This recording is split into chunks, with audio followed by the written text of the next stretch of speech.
نحمده ونصلي على رسوله الكريم أما بعد فأعوذ بالله من الشيطان الرجيم بسم الله الرحمن الرحيم رب اشرح لي صدري ويسر لي أمري واحلل عقدة من لساني يفقهوا قولي السلام علیکم۔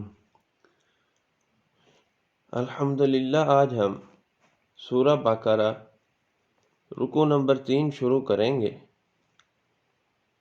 جس میں ترجمہ اور تفسیر القرآن پڑھیں گے انشاءاللہ۔ اعوذ باللہ من الشیطان الرجیم، میں پناہ مانگتا ہوں اللہ تعالی سے شیطان مردود کی۔ بسم اللہ الرحمن الرحیم، شروع کرتا ہوں اللہ کے نام سے جو بخشنے والا بڑا مہربان ہے۔ یا ایہا الناس اعبدوا ربکم الذی خلقکم والذین من قبلکم لعلکم تتقون الذی جعل لکم الارض فراشا والسماء بناء وانزل من السماء ماء فاخرج به من الثمرات رزقا لکم فلا تجعلوا للہ اندادا وانتم تعلمون۔ ترجمہ: اے لوگو، عبادت کرو اپنے رب کی جس نے تم کو پیدا فرمایا اور ان لوگوں کو بھی پیدا فرمایا جو تم سے پہلے تھے تاکہ تم پرہیزگار بن جاؤ، جس نے بنایا تمہارے لیے زمین کو بچھونا اور آسمان کو چھت، اور اتارا آسمان سے پانی، پھر نکال دیا اس کے ذریعے پھلوں سے تمہارے لیے رزق، لہٰذا مت بناؤ اللہ کے لیے مقابل حالانکہ تم جانتے ہو۔ ان آیات کی تفسیر میں دعوت توحید اور دلائل توحید کے بیان ہے۔ مؤمنین، مخلصین اور کافرین اور منافقین کا ذکر کرنے کے بعد اب دلائل کے ساتھ توحید کی دعوت دی گئی اور اللہ جل شانہ کی شان خالقیت اور شان ربوبیت بیان فرمائی۔ اللہ تعالیٰ کی قدرت اور نعمت کا تذکرہ فرمایا جس کا مظاہرہ سب کے سامنے ہے اور ایک کم سمجھ آدمی بھی اس کو دیکھتا ہے۔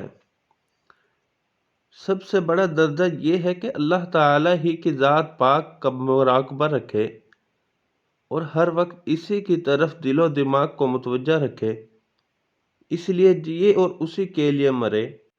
چھوٹے بڑے گناہوں سے بچنا بھی تقوی ہے۔ تقوی کے مفہوم میں داخل ہے جب کسی کو خلوت اور جلوت میں اللہ تعالیٰ کی شان پاک کا استحضار رہے گا تو کہاں گناہ کر سکے گا، اور جب گناہوں سے بچے گا تو ظاہر ہے دوزخ سے بھی محفوظ رہے گا۔ آخر میں فرمایا کہ جب اپنے رب اور خالق کو تم نے اس کے دلائل قدرت کے ذریعے اور اس کی نعمتوں کے واسطہ سے پہچان لیا تو عقل اور سمجھ کا تقاضا ہے کہ صرف اسی کی عبادت کرو، اس کو ایک جانو اور ایک مانو، اس کی ربوبیت کا اقرار کرو، اس کے مقابل شریک مت ٹھہراؤ۔ اس کے علاوہ نہ کوئی رب ہے، نہ کوئی خالق ہے، نہ نعمتیں دینے والا ہے، نہ زندگی کے اسباب پیدا کرنے والا۔ ان سب باتوں کو جاننے اور سمجھتے ہوئے اس کے لیے شریک تجویز کرنا اور کسی کو اس کے علاوہ عبادت کا مستحق سمجھنا علم، فہم اور عقل و دانش کے خلاف ہے۔ وَإِن كُنتُمْ فِي رَيْبٍ مِّمَّا نَزَّلْنَا عَلَىٰ عَبْدِنَا فَأْتُوا بِسُورَةٍ مِّن مِّثْلِهِ وَادْعُوا شُهَدَاءَكُم مِّن دُونِ اللَّهِ إِن كُنتُمْ صَادِقِينَ۔ ترجمہ: اور اگر تم اس کتاب کی طرف سے شک میں ہو جو ہم نے اپنے بندہ پر نازل کی تو لے آؤ کوئی صورت جو اس جیسی ہو اور بلا لو اپنے مددگاروں کو اللہ تعالیٰ کے سوا اگر تم سچے ہو۔ ان آیات کی تفسیر میں بیان ہے رسالت محمدیہ صلی اللہ علیہ وآلہ وسلم کی دلیل اور قرآن پاک کا اعجاز۔ توحید کے ثابت کرنے کے بعد رسالت کے ماننے اور تسلیم کرنے کی دعوت دی جا رہی ہے۔ کوئی شخص خالق و مالک کو مان لے تو اس کی معرفت بھی ضرور رہتی ہے، اس کی ذات و صفات کو جاننا اور ماننا لازم ہے، اور ان کا علم خود بخود نہیں ہو سکتا، اور خالق و مالک جل مجدہ کی عبادت کے طریقے اپنے پاس سے ایجاد نہیں کیے جا سکتے، لہٰذا ان سب چیزوں کو سمجھانے اور بتانے کے لیے اللہ تعالیٰ نے حضرات انبیاء کرام علیہ السلام کو مبعوث فرمایا، جو انسان تھے اور انسانوں سے انسان کی زبان میں بات کرتے۔ جتنے بھی انبیاء علیہ السلام مبعوث ہوئے، ان کو نبوت ثابت کرنے کے لیے ہر ایک زمانہ کے ماحول کے اعتبار سے معجزات دیے گئے۔ آخر میں سید الانبیاء حضرت محمد صلی اللہ علیہ وآلہ وسلم خطہ عرب میں پیدا ہوئے، جو جزیرہ عرب میں واقع ہے۔ اس زمانہ میں فصاحت و بلاغت کا بڑا چرچا تھا۔ اہل عرب جب مختلف مواقع میں جمع ہوتے تو مقابلے کے طور پر مختلف قبائل اپنے اپنے قصیدے سنایا کرتے۔ جس کا قصیدہ بہت زیادہ فصیح و بلیغ سمجھا جاتا، اس کو کعبہ شریف پر لٹکا دیتے تھے، اور یہ گویا ایک قسم کا چیلنج ہوتا تھا کہ کوئی شخص اس کے مقابلے میں قصیدہ لکھ کر پیش کرے۔ حضرت محمد صلی اللہ علیہ وآلہ وسلم خاتم النبیین کے باعث عامہ سارے عالم کے انسانوں کے لیے ہے۔ قیامت آنے تک آپ ہی رسول ہیں، آپ ہی کے لائے ہوئے دین کو قبول کرنے کی سب کی نجات ہے۔ آپ سے بے شمار معجزات کا ظہور ہوا، جو حدیث اور سیرت کی کتابوں میں مذکور ہے۔ فَإِن لَّمْ تَفْعَلُوا وَلَن تَفْعَلُوا فَاتَّقُوا النَّارَ الَّتِي وَقُودُهَا النَّاسُ وَالْحِجَارَةُ أُعِدَّتْ لِلْكَافِرِينَ۔ ترجمہ: سو اگر تم نہ کرو اور ہرگز نہیں کر سکو گے، سو ڈرو آگ سے جس کا ایندھن انسان اور پتھر ہے، وہ تیار کی گئی ہے کافروں کے لیے۔ ان آیات کی تفسیر میں قرآن کے مقابلہ سے ہمیشہ عاجز رہیں گے بارے میں فرمان ہے۔ قرآن موجود ہے، اس کی دعوت عام ہے، اس کی حقانیت اور سچائی واضح ہے، پھر بھی کفر و شرک میں بے شمار قومیں کروڑوں افراد مبتلا ہیں۔ قرآن سنتے ہیں، اس کو حق جانتے ہیں، لیکن مانتے نہیں۔ عناد، ضد اور تعصب قومی اور مذہبی نے ان کو دعوت قرآن کے ماننے سے اور اسلام قبول کرنے سے روک رکھا ہے۔ سب کچھ جانتے ہوئے پھر اسلام قبول نہ کرنا اپنے لیے عذاب آخرت مول لینا ہے۔ اسی لیے ارشاد فرمایا کہ اگر تم قرآن کے مقابلہ کوئی صورت نہیں لا سکتے اور ہرگز نہیں لا سکو گے تو دوزخ کی آگ سے اپنے آپ کو بچاؤ، یعنی قرآن لانے والے کی رسالت اور دعوت کے منکر ہو کر عذاب دائمی کے مستحق نہ بنو، اور دیکھتے بھالتے دھکتی آگ کا ایندھن نہ بنو۔ اس آگ کا ایندھن انسان ہے اور پتھر ہیں۔ انسان تو وہی ہے جو اس کے منکر میں اور ایمان لانے کو تیار نہیں، اور پتھروں کے بارے میں مفسرین نے لکھا ہے کہ وہ پتھر جن کی دنیا میں مشرکین عبادت کیا کرتے تھے، دوزخ میں ہوں گے۔ حضرت عبداللہ بن مسعود رضی اللہ تعالی عنہ سے نقل ہے کہ یہ پتھر جن کا ذکر اللہ تعالی نے وقودها الناس والحجارہ میں فرمایا، گندھک کے پتھر ہیں جن کو اللہ تعالی نے جیسے چاہا پیدا فرما دیا۔ وَبَشِّرِ الَّذِينَ آمَنُوا وَعَمِلُوا الصَّالِحَاتِ أَنَّ لَهُمْ جَنَّاتٍ تَجْرِي مِن تَحْتِهَا الْأَنْهَارُ كُلَّمَا رُزِقُوا مِنْهَا مِن ثَمَرَةٍ رِّزْقًا قَالُوا هَٰذَا الَّذِي رُزِقْنَا مِن قَبْلُ وَأُتُوا بِهِ مُتَشَابِهًا وَلَهُمْ فِيهَا أَزْوَاجٌ مُطَهَّرَةٌ وَهُمْ فِيهَا خَالِدُونَ۔ ترجمہ: اور بشارت دیجیے ان لوگوں کو جو ایمان لائے اور نیک عمل کیے کہ بلا شبہ ان کے لیے باغات ہیں جن کے نیچے نہریں جاری ہوں گی۔ جب کبھی بھی ان باغوں میں سے کوئی پھل بطور غذا کے دیا جائے تو کہیں کہ یہ وہی ہے جو ہمیں اس سے پہلے دیا گیا، اور ان کو ہم شکل پھل دیے جائیں گے، اور ان کے لیے ان باغوں میں بیویاں ہوں گی جو پاکیزہ بنائی ہوئی ہیں، اور وہ ان باغوں میں ہمیشہ رہیں گی۔ اہل ایمان کو جنت کی بشارت کے بارے میں بیان ہے۔ اول تو یہ فرمایا کہ یہ لوگ باغوں میں رہیں گے، یہ باغات دار النعیم میں ہوں گے، جسے جنت کہا جاتا ہے۔ ان باغوں میں رہنے کے لیے مکان بھی ہوں گے، جیسا کہ سورۃ صافہ میں وَمَسَاكِنَ طَيِّبَةً فِي جَنَّاتِ عَدْنٍ۔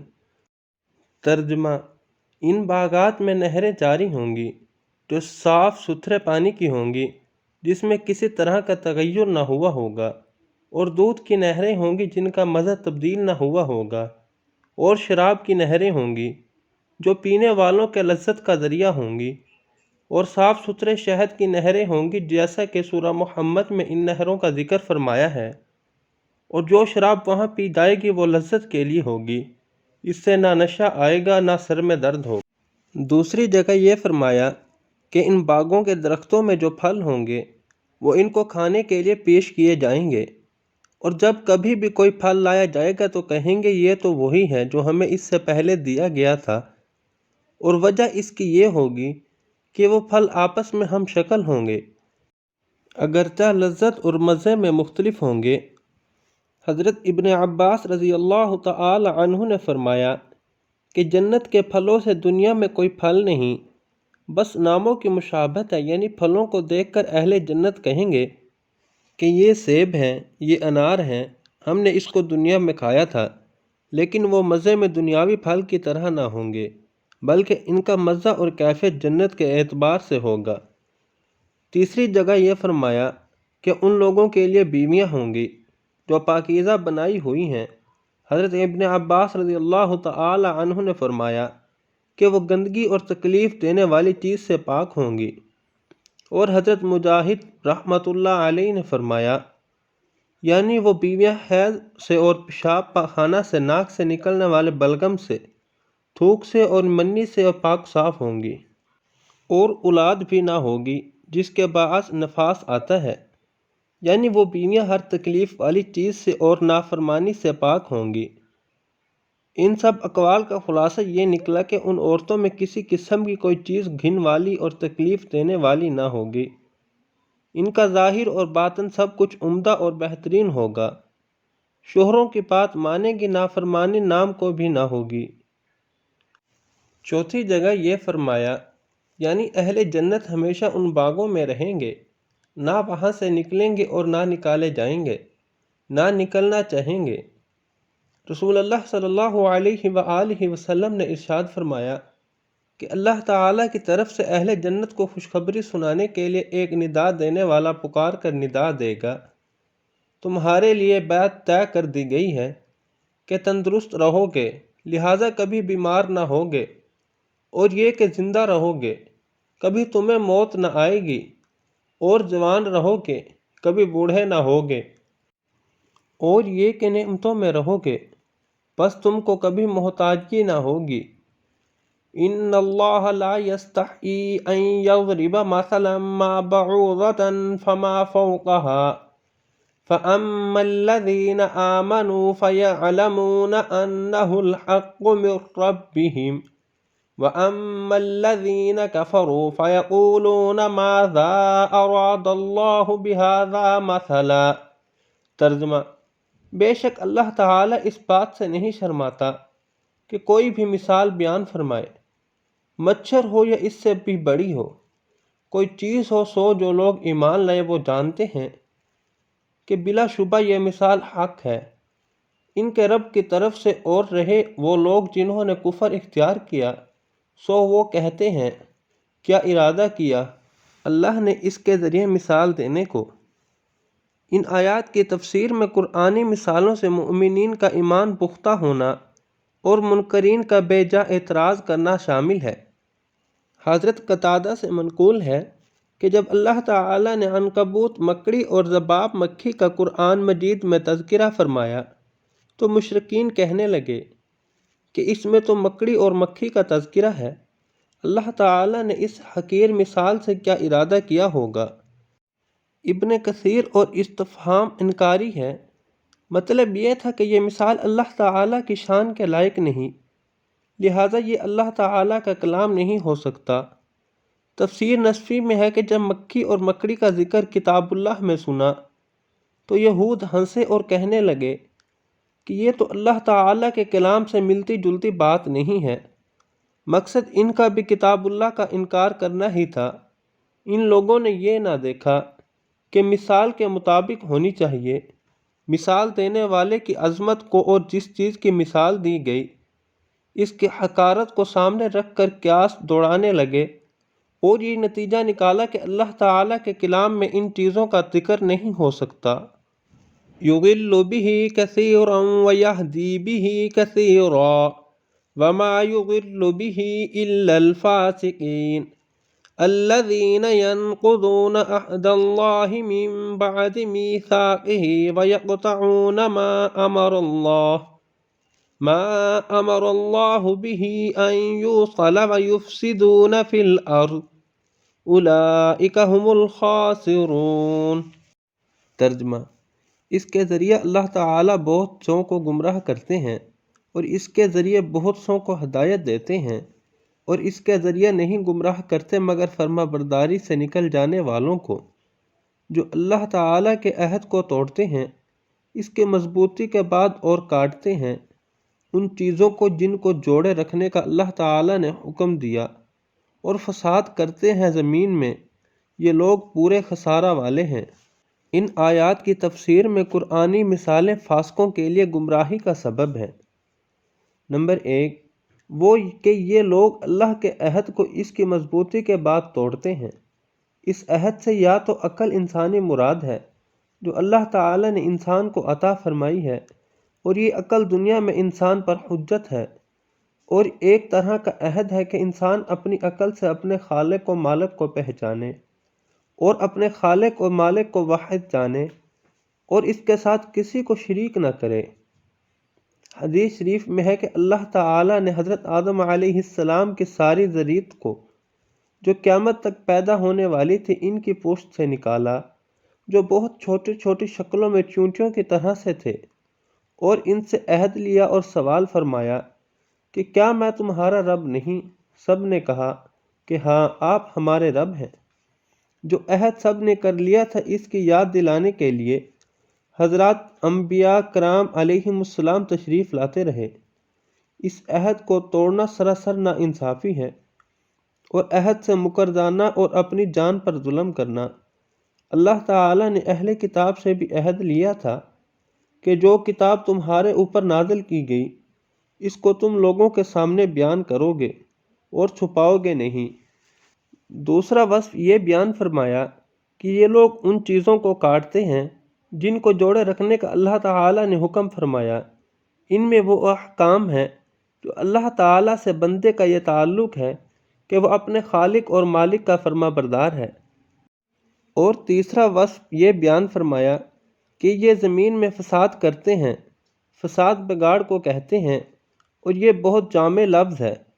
کفر اختیار کرنا، منافق بننا، مشرک ہونا، اللہ کی وحدانیت کا منکر ہونا، دوسروں کو ایمان سے روکنا، حق اور اہل حق کا مذاق بنانا، حقوق کا غصب کرنا، چوری کرنا، ڈاکہ ڈالنا، قتل و خون کرنا جس کی شریعت میں اجازت نہیں دی گئی، یہ سب فساد فی الارض میں داخل ہیں۔ آخری میں فرمایا کہ یہ لوگ پورے خسارے میں ہیں۔ یہ لوگ اپنے خیال میں یہ سمجھے ہوئے ہیں کہ ہم بہت کامیاب ہیں۔ ایمان نہ قبول کر کے اور منافقت اختیار کر کے دنیا کے فائدوں کو ہاتھ سے جانے نہ دیا۔ انہوں نے دنیا کے حقیر فائدوں پر نظر کی اور آخرت کے دائمی عذاب کے مستحق بنے، جس سے بڑھ کر کوئی خسارہ نہیں۔ کیف تکفرون باللہ وکنتم امواتا فاحیاکم ثم یمیتکم ثم یحییکم ثم الیہ ترجعون۔ ترجمہ: کیسے کفر کرتے ہو اللہ کے ساتھ حالانکہ تم بے جان تھے، سو اس نے تم کو زندگی دی، پھر تم کو موت دے گا، پھر زندہ فرمائے گا، پھر اس کی طرف لوٹائے جاؤ گے۔ ان آیات کی تفسیر میں دعوت توحید سے بیان فرمایا۔ اس آیت میں پھر توحید کی دعوت دی گئی اور ارشاد ہو رہا ہے کہ تم اپنے خالق و مالک کے کیسے منکر ہو رہے ہو اور اس کی توحید سے کیسے انحراف کر رہے ہو، حالانکہ اس نے تم کو وجود بخشا۔ تم نطفے کی حالت میں بے جان تھے، اللہ تعالی نے تم کو زندگی دی، تمہارا جسم بنایا اور اس میں روح پھونکی، عقل کا تقاضا ہے کہ ایسی ذات پاک پر ایمان لائیں اور کفر اختیار نہ کریں۔ اور بات اتنی ہی نہیں کہ مردہ تھے، اس کے بعد اس نے زندگی بخشی، بلکہ اس کے بعد یہ بھی ہے کہ جب تمہاری اجل مقررہ ختم ہوگی وہ تمہیں موت دے گا، اس کے بعد پھر زندگی بخشے گا، اس زندگی کے بعد اس کی طرف لوٹا دیے جاؤ گے۔ اس وقت اس دنیا میں کیے ہوئے اعمال کا حساب ہوگا، کفر کا اور برے اعمال کا بدلہ ملے گا، ایمان اور عمل صالح کی بھی جزا ملے گی۔ هو الذي خلق لكم ما في الأرض جميعا ثم استوى إلى السماء فسواهن 7 سماوات وهو بكل شيء عليم۔ ترجمہ: اللہ وہی ہے جس نے تمہارے لیے پیدا فرمایا جو کچھ زمین میں ہے سب کا سب، پھر قصد فرمایا آسمان کی طرف، سو ٹھیک طرح بنا دیا ان کو 7 آسمان، اور وہ ہر چیز کا جاننے والا ہے۔ ان آیات کی تفسیر میں ارض و سماء کی تخلیق کا بیان فرمایا۔ اس آیت میں اللہ تعالی نے اپنی شان خالقیت بیان فرمائی کہ اس نے آسمان و زمین پیدا فرمائے جو مخلوقات میں بڑی چیزیں ہیں اور نظروں کے سامنے ہیں۔ اللہ تعالی کے انعامات کا بھی تذکرہ فرمایا، اور یہ کہ اس نے تمہیں صرف پیدا کر کے نہیں چھوڑ دیا بلکہ تمہاری حاجت کی چیزیں زمین پر پیدا فرمائیں۔ زمین میں جو کچھ ہے وہ سب تمہارے لیے ہے، شرعی قواعد و قوانین کے مطابق اس سے نفع حاصل کر سکتے ہو۔ خود زمین انسانوں کے لیے بہت بڑی نعمت اور رحمت ہے، اور اس کی سطح پر اس کے اندر ان گنت چیزیں ہیں، انسان ان سب سے منتفع ہوتے ہیں۔ زمین سے نکلنے والے چھوٹے بڑے درخت، پھل، میوے، معدنیات اور طرح طرح کی چیزیں جن کی گنتی بیان سے باہر ہے، یہ سب اللہ تعالی کی نعمتیں ہیں، انسان کے لیے پیدا کی گئی۔ انسان ان کو استعمال کرے اور ان کے پیدا کرنے والے کا شکر گزار ہو۔ ان سب آیات کے ملانے سے معلوم ہوا کہ اول زمین کا مادہ بنایا اور اس کے اوپر بھاری بھرکم پہاڑ پیدا فرمائے، پھر 7 آسمان بنا دیے جو بنانے سے پہلے دھوئیں کی صورت میں تھے،